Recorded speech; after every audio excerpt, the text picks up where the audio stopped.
Dhaka medical college হাসপাতালে ভর্তি করানোর সময় ফরম পূরণ করতে গিয়ে ইচ্ছা করে এনসিপির যুগ্ম আহ্বায়ক সরোয়ার তুষার নিজের নাম বসিয়েছেন বলে অভিযোগ করেছেন দলটির সাবেক নেত্রী নীলা ইসরাফিল। এক্সট্রিম মশার কয়েল প্ল্যান্ট ফাইবার দিয়ে তৈরি, ডেঙ্গু চিকুনগুনিয়া বাহি সহ যে কোনো মশার বিরুদ্ধে দেয় এক্সট্রিম সুরক্ষা। 9 আগস্ট ফেসবুকে দেওয়া এক পোস্টে তিনি বলেন, ওই দিন আমি ঢাকা মেডিকেল কলেজ হাসপাতালে ভর্তি ছিলাম সম্পূর্ণ অজ্ঞান অবস্থায়। আমার নাম, পরিচয়, জীবনের সিদ্ধান্ত সব কিছু তখন আমার কোনো নিয়ন্ত্রণ ছিল না। আর ঠিক সেই সুযোগটাই কাজে লাগিয়ে সরোয়ার তুষার আমার স্বামীর নামের জায়গায় তার নাম বসিয়েছেন। এটা কোনো ভুল নয়, এটা আইনগতভাবে জালিয়াতি।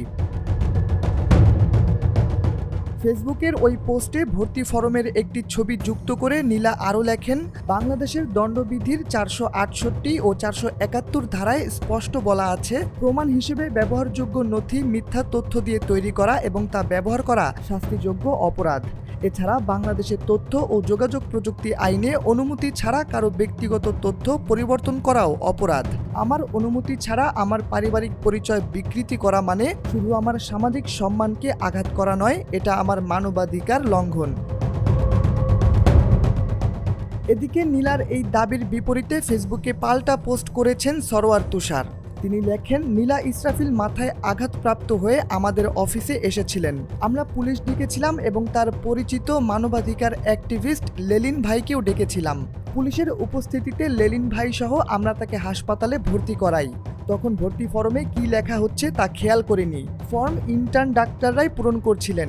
এখন দেখা যাচ্ছে এটা সোশ্যাল মিডিয়ায় উদ্দেশ্য প্রণোদিতভাবে ছড়িয়ে দেওয়া হচ্ছে।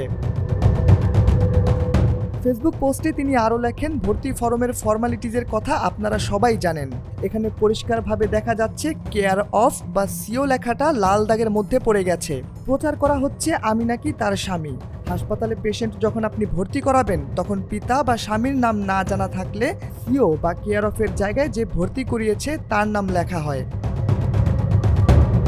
এদিকে সরোয়ার তুষারের এই আত্মপক্ষ সমর্থনের পর বিষয়টি নিয়ে বেশ আলোচনা সমালোচনার ঝড় বইছে নেটিজেনদের মধ্যে। তবে শেষ কথাটি এসেছে নীলার মুখ থেকেই। নিজের দেওয়া সেই পোস্টে নীলা আরও লিখেছেন, আমি এর তীব্র প্রতিবাদ জানাই এবং দাবি করছি অবিলম্বে এই ঘটনার তদন্ত করা হোক। দায়ী ব্যক্তিদের বিরুদ্ধে আইনের সর্বোচ্চ ব্যবস্থা নেওয়া হোক। আমার প্রকৃত তথ্য পুনঃস্থাপন করা হোক এবং রোগীর অসহায় অবস্থার সুযোগ নিয়ে যারা এমন অপরাধ করে তাদের বিরুদ্ধে কঠোর আইন প্রয়োগ হোক।